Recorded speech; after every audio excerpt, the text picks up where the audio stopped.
name is Yasmin Kafai. I was born in Germany, grew up there, and studied there until 1987. I studied psychology in Technical University of Berlin in Germany. At the time, I was still always interested in knowledge of learning, thinking, and computational media. I still remember my advising professor encouraged me not to set limits within one area of interest.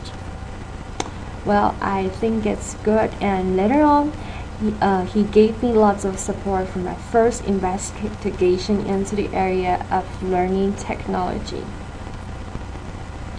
With a lot of passion for learning and also with many questions on my mind, I came to the USA in 1987 and started my research in Harvard Graduate School of Education in 1987.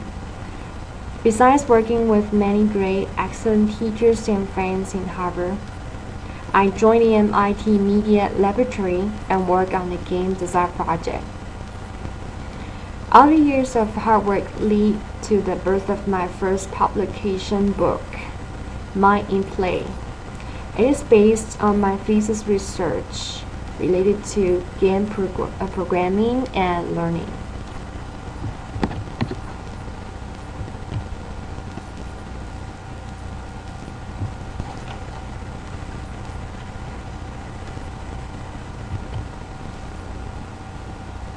Games have brought technology into children's homes, and children have received them with huge enthusiasm.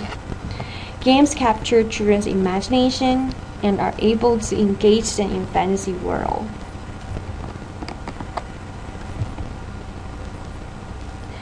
From March to November in 1991, Game Design Project offered an unusual learning experiment that gave children opportunity to produce their own games.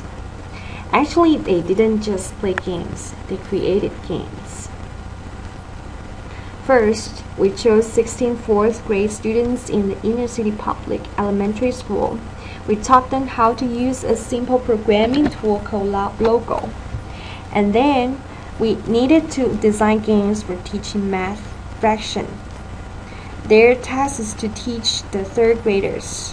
Before that, they had to learn fractions well and also taught about strategies in the games, like how to present an idea and design learning tasks. In order to achieve the goal, the students spent lots of time writing plans and brainstorming with others every day. Besides learning programming skills there, they wrote stories, dialogues, constructed representations of fractions, created package designs, advertisements, interface designs, and different interesting teaching strategies. Even though the designing work only lasts for about an hour one day, but the enthusiasm lasts for a long time. I did believe that programming could be a medium for children's personal and creative expression. The result of the project was very promising and brought me with many further research ideas in this field.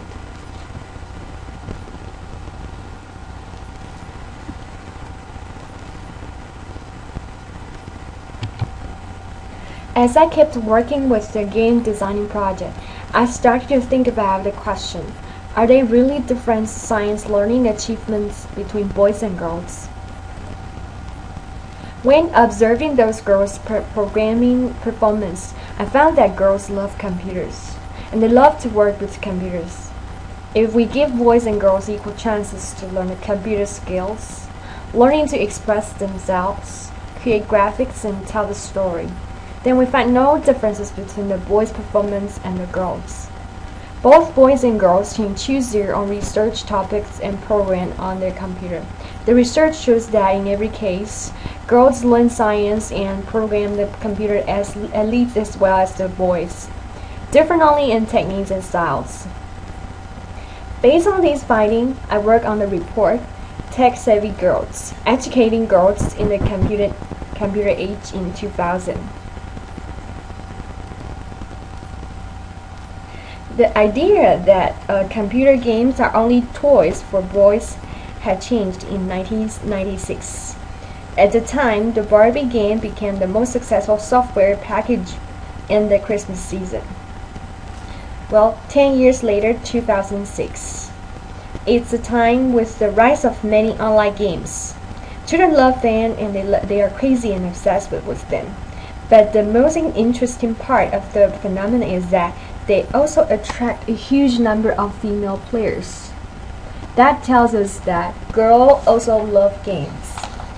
With this idea, I was so eager to find out the newer connection between gender, learning, technology, and design.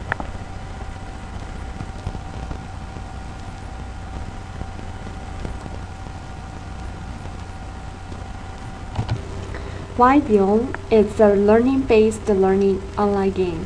During these 5 years, I've been watching and studying daily life and learning opportunities in Yville.net.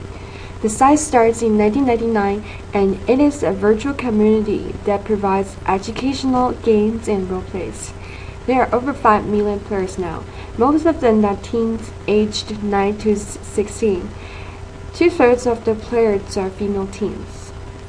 It's a game-based learning world that wants to engage students to learn science-related concepts while playing and solving tasks in the game.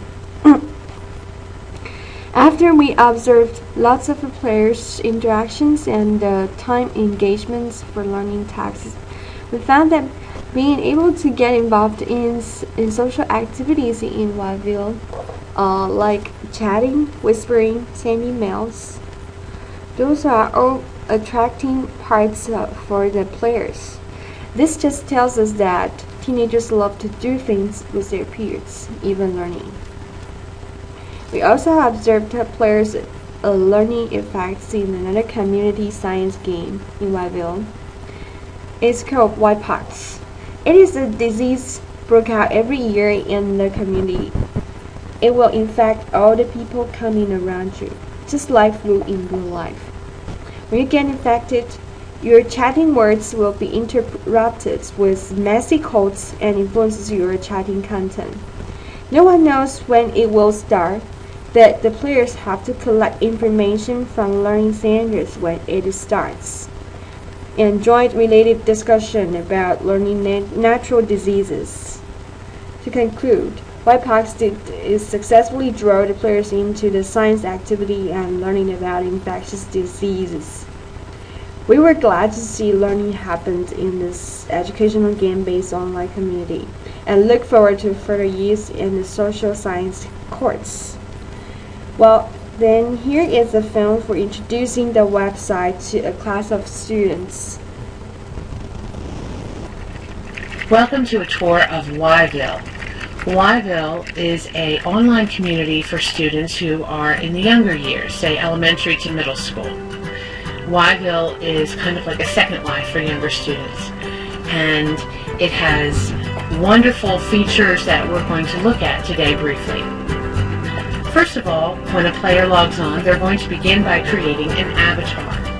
This avatar will be their identity in Yville. Here is the map of Yville, just to give you an idea of what there is to do in this virtual city. And speaking of what there is to do, look at all of the games that are available.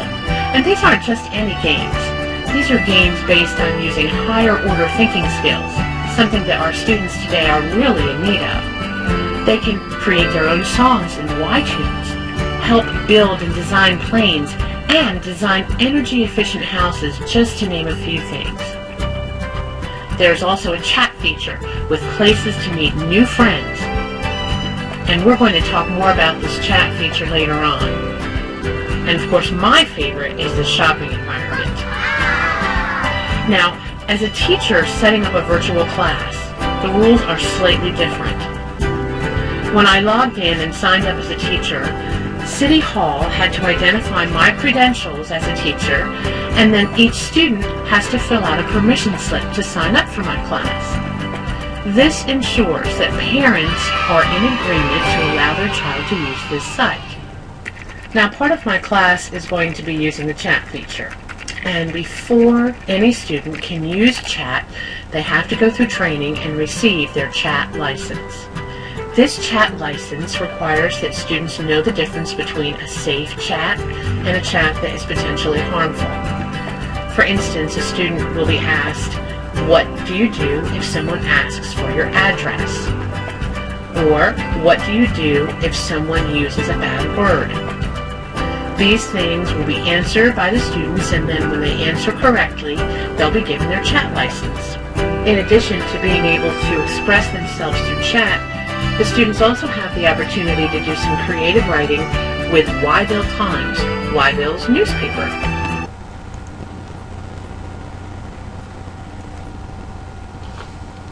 Besides Yville, I'm currently investigating how media arts design and programming can become part of our curriculum activities in school and in after-school programs.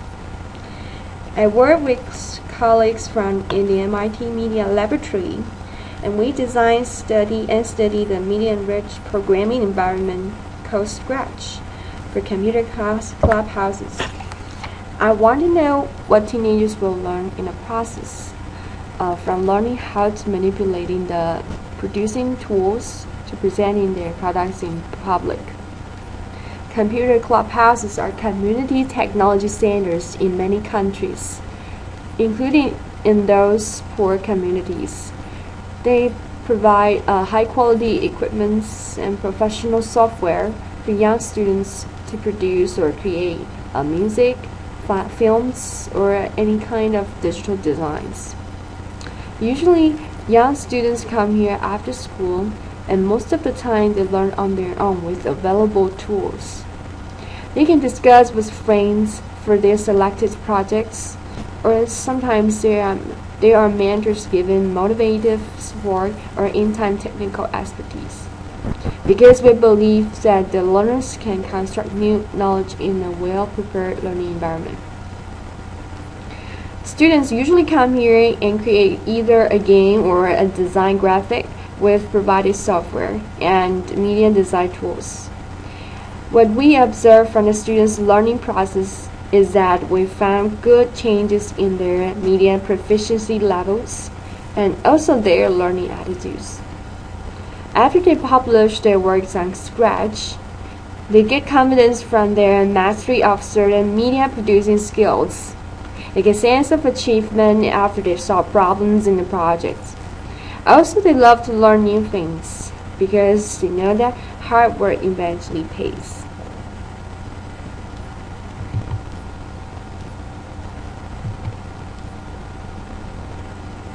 Well, my another special issue added for games and culture is coming. It will present findings on collaborative play, representations of race, cheating practices, economic interactions, and involvement in virtual epidemics. And last, I would say I really enjoy working with children and teenagers. I believe that we can connect them to the new technology era when we help them make good use of technology to improve their learning. I enjoy working. I'm now teaching and working in Philadelphia, University of Pennsylvania School, Graduate School of Education, and thank you for